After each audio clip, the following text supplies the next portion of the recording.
rw'ikinyarwanda rwatse ubuhe bumenyi? ururimi rw'ikinyarwanda rwatse ubumenyi butandukanye, dore rwatse byinshi udatuma byibagirana. Ibuka ko ari ubukungu n'umutungo kamere by'igihugu cyacu, ibuka ko ari ingobyi y'ubumwe n'umuco wacu, indimi ishami zidufasha kwihutisha iterambere. ururimi rw'ikinyarwanda ni umurage rusange ntagereranywa, ni ishingiro ry'agaciro k'abanyarwanda. amategeko agira umwanya w'imena mu ruhando rw'izindi ndimi zikoreshwa mu Rwanda. itegeko nshinga rigena ko ari rwo rurimi rw'igihugu, rukaba n'ururimi rw'ubutegetsi mu rwatubyaye. bityo indirimbo yubahiriza igihugu ihamya ko ari ipfundo ry'abanyarwanda. umuco wacu uraturanga, ururimi rwacu ruraduhuza. Ni bande bafite uruhare mu gutuma ururimi rw'ikinyarwanda rukoreshwa neza?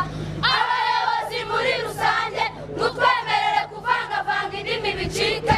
ururimi rukoreshwa rugomba gukoreshwa kandi mu gihe cyarwo, kuko kenshi na kenshi benshi mu bageneye ibiganiro badasobanukirwa neza, bagasobanyaho kugira ngo basengere umugozi umwe, bityo bigatuma batagera ku ntego z'abo bahaye ikiganiro yifuzaga ko bagera.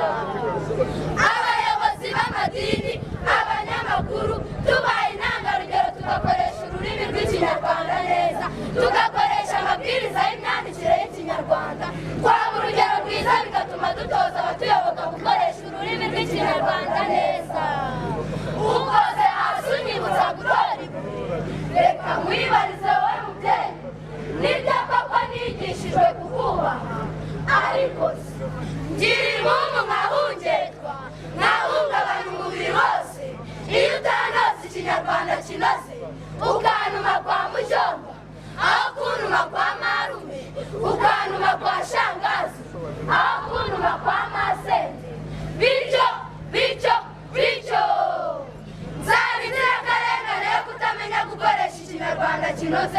nta sano nzaba mfitanye n'urwambyaye, nzaba ngifitanye n'amahanga, nzaba ndi uwo ntari we kandi nakagombye kuba uwo ndi. ubumwe bwacu ntibuzandanga, ururimi rwacu ntiruzaduhuza, ubwo nzaba ndinde. subiza wowe mubyeyi, ni wowe ufite inshingano z'urubyiruko rwawe. intego nyarwanda y'ururimi n'umuco nitwemerere yakira icyifuzo cyacu, uwakongera amarushanwa mu bigo by'amashuri no kuvuga no kwandika ikinyarwanda kinoze, abana bakagera mu gihe cy'ubwangavu n'ubugimba ari abahanga bakoresha ikinyarwanda kinoze. byaba imbarutso yo gukomeza gukoresha ikinyarwanda kinoze.